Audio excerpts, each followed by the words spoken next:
Wow, you all must be so proud to have two spokesmen to represent your class who not only, I think, have inspired you, but have inspired the chairman of the Joint Chiefs of Staff. Well done to both of you. Now I got to find something to put in my hat.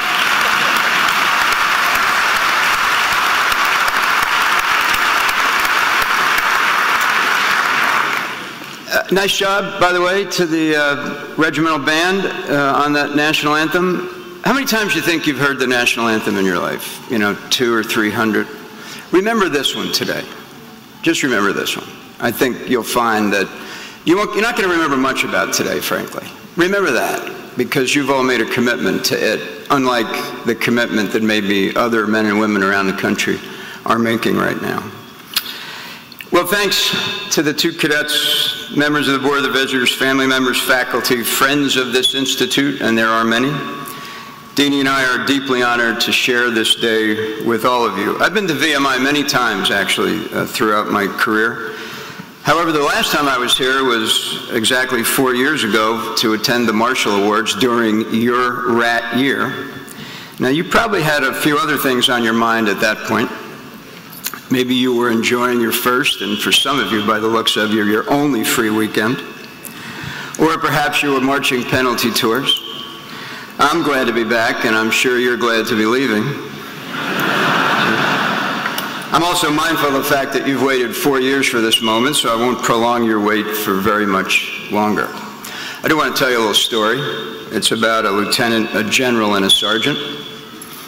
And they were captured and they were about to be executed, and they said to the executioner said to them, "I'll grant you a single wish before we execute you."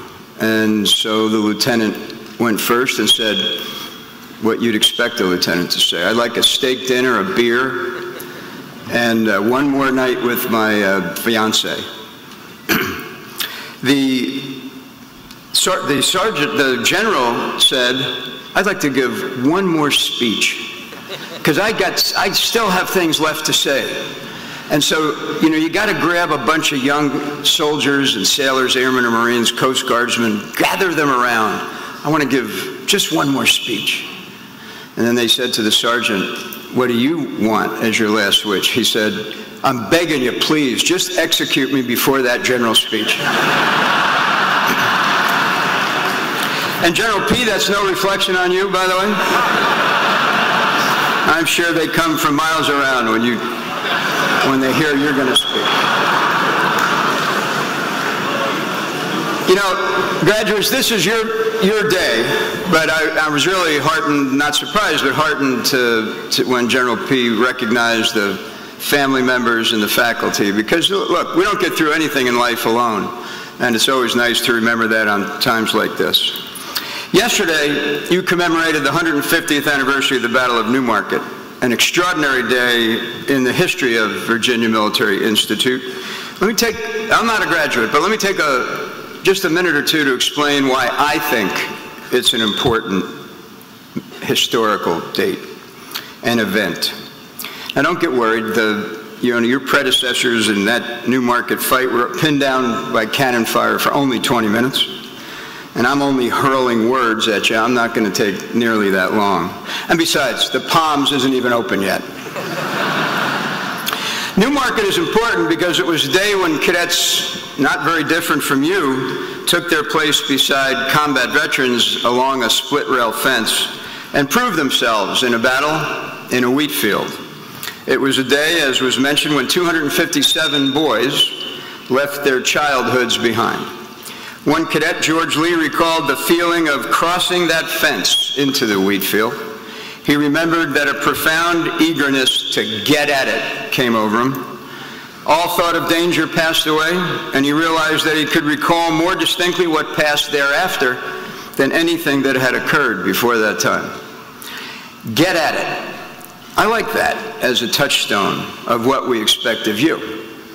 You're poised today, like that group at the split rail fence in Bouchong Farm, and what lies ahead for each of you is some other great wheat field. When I sat as you do today, 40 years ago, I was ready to get at it. I also wondered whether I would measure up. Imagine what it must have felt like to leave that fence line. It's precisely the same worry that young men and women experience today in places like forward operating bases or airfields or ports in places like Afghanistan or Al-Udeid or Bahrain. Some powerful combination of courage and fear, confidence and uncertainty, whether they'll measure up. What overcomes all of that is the power of trust. Trust in the man or woman to your left or right, trust in your leaders, trust in this institution, and trust in our exceptional nation. We can't do the things we do as a military without trust. It binds us together, and without it, our profession is nothing. 143 of you commissioned out of this class, but all 317 of you will serve, lead, and carry the VMI brand out into the world. Some of you, but not many of you, will lead exactly the life that you expect to lead. The rest of you will be surprised. Though you may not realize it right now, you're well armed for the future, come what may. Of all the great gifts of Virginia Military Institute, the greatest gift of all is that you've experienced true north. You've calibrated your personal moral compass, the values which you've developed as graduates of this institute, and which, whether you realize it or not, now define you as a person. In a world that's changing all around us, this magnificent institute has set the headings for your moral compass: patriotism, discipline, courage, integrity, resilience, and of course, trust. A moral compass as reliable today as it was to those Newmarket cadets 150 years ago, and one that will help you make the right choices today and tomorrow. I hope that you realize that once you leave Limit's Gate, how truly unique you will be in a world that is desperate for and longing for leadership. VMI has always produced leaders of consequence. The world is eager for your leadership, for you to get at it. The world is changing at a pace that can bring us together, but too often actually sharpens our differences.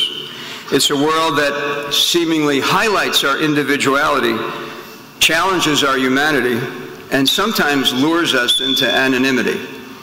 But not here, and not today. The night before the Battle of Newmarket, in a conversation with his classmates, Private Bev Stannard asked the question that was on everyone's mind: what's going to happen tomorrow? As I address you today, servicemen and women just like you are also asking, what's going to happen tomorrow? And yet, they'll leave the fence and face uncertainty in defense of something greater than themselves. Two cadets among you, Michael Nowakowski and Johnny McDonald, represent the hundreds of thousands of soldiers, sailors, airmen, Marines, and Coast Guardsmen who have asked this question over the last 13 years. They'll tell you it's not the fact that there's uncertainty, there's always been uncertainty. In fact, in 1920, General John Blackjack Pershing told the VMI graduates at their commencement, "A great unrest exists in the world, and important problems confront not only this nation, but other nations, that will require leaders of character and leaders of ability for their solution." It's actually what you've honed here, that moral compass, your character, your ability, that binds you not just to each other or graduates across generation, but to your sense of duty. In the hundreds of journals and letters of the Newmarket cadets, there's one word that appears more often than complaints about the bad food at the time, or the perennial pleas to parents for money.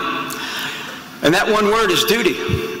And as you wade into your wheat field, whether you become a baron of industry or lead an infantry battalion, you'll live that same sense of duty. Moses Ezekiel, class of 1866, understood his duty was to honor his fallen Newmarket comrades. But even Ezekiel had a sense of uncertainty at graduation. Robert E. Lee asked him, "What are you going to do after graduation?" Ezekiel told Lee that he wanted to be an artist, but wasn't sure if he could do it. Lee said, "I hope you will be an artist, It seems you are cut out to be one. Ezekiel's monument, Virginia Mourning Your Dead, watches over the 6 cadets buried here at VMI. And while you honored the Newmarket cadets here yesterday, VMI alumni honored other Newmarket cadets buried throughout the country, to include Ezekiel himself, who's buried at Arlington National Cemetery. He rests at the base of a monument that he sculpted with an inscription that expresses what we need of you. It reads in part, "Not for fame or reward, not for place nor for rank, not lured by ambition or goaded by necessity, but in simple obedience to duty. As they understood it, these men suffered all, sacrificed all, and dared all." Graduates of Virginia Military Institute, the wheat field of life is waiting for you. It's uphill, and it's strewn with rocks and boulders. All of you will be challenged. Some of you will probably lose your shoes, but you'll always have VMI. You'll have each other, and you'll have your moral compass. It's now your duty to get at it. I trust that you will. I wish you good luck and Godspeed. Thank you for the privilege of addressing you today. Thank you.